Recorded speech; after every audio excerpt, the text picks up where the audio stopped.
Joining me tonight in Los Angeles, body language expert, forensic psychiatrist, trial expert, witness, and columnist, Dr. Carole Lieberman. Thank you both. Dr. Lieberman, is it a plot like this that prosecutors are alleging? Do you see it as Chad comes up with this idea and then sells it to Lori, who then sells it to Alex and others who are helping? Or do you see Lori and Chad as equals in figuring out a way to manipulate people so they can be together? I do see them more as equals. What's so striking to me is that in so many ways, this is like a high school. One girl likes one guy and they tell their friends and they, do all this stuff behind the scenes, and really it's all about, having sex and going steady with the person that they like. Were it not for all these zombies and so on. But there's such a basic kind of, the zombies and all of that, all this religious material make it seem higher or more important or more sophisticated than it is. Really, it's just, it's just the two of them plotting how to be together and because of their mutual attraction. And Dr. Lieberman, what makes this different than the other love triangles that we've covered here at Court TV over the decades? I've covered so many of them. Is this talk of alleged religion and God and never like speaking directly about, okay, when we gonna get rid of this one?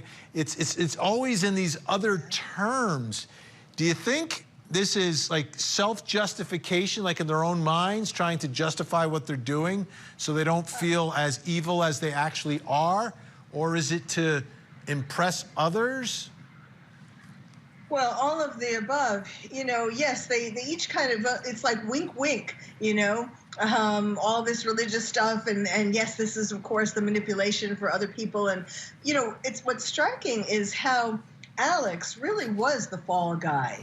And, we've talked before about the possibility of there being an inappropriate sexual relationship between Lori and Alex. But, just tonight when you were reading some of those things, it seems like Alex, and we heard the prayer that Chad said for Alex a little while later, Alex was really caught up in believing and wanting to believe that he was this really important figure in terms of his destiny, and that had a big hold on him too.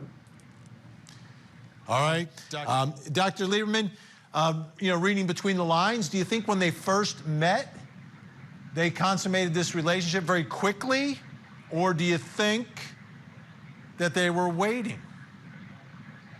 Well, I think when they first locked eyes on each other, in a sense, they consummated the relationship right then. No, I'm talking about the old-fashioned consummation, not you're my soulmate. No.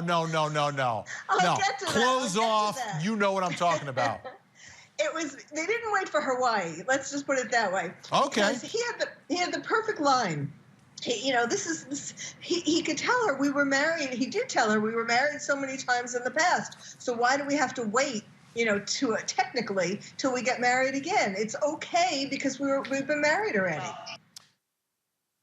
All right, Dr. Lieberman, what do you think there? She's denying it to her friend Melanie Gibb that they ever did anything. And in August of 2019, it seems that Chad is talking about the loin-to-loin isn't very far away. She hasn't been honest with Melanie. We know that. She asked her to lie about where JJ was, and then Melanie recorded that call and so on. I had said before that I think that Melanie was very jealous of Lori, and so maybe Lori didn't want to let her know all the details because she was afraid that Melanie would do something to make it difficult for them to be together. There are so many contradictions. It's hard to know what they really mean, except that clearly this desire was so strong from the very beginning that I don't think that they let things, like marriages and divorces and so on, the realities of life get in the way. Yeah, it would have been much more simple if they just wanted to be together. You get divorced. She had done it before. Chad hadn't done it before, but I think you were correct. Dr. Carole Lieberman, always appreciate your insight. Dr. Carole Lieberman, you know, you can read her columns as well out in L.A.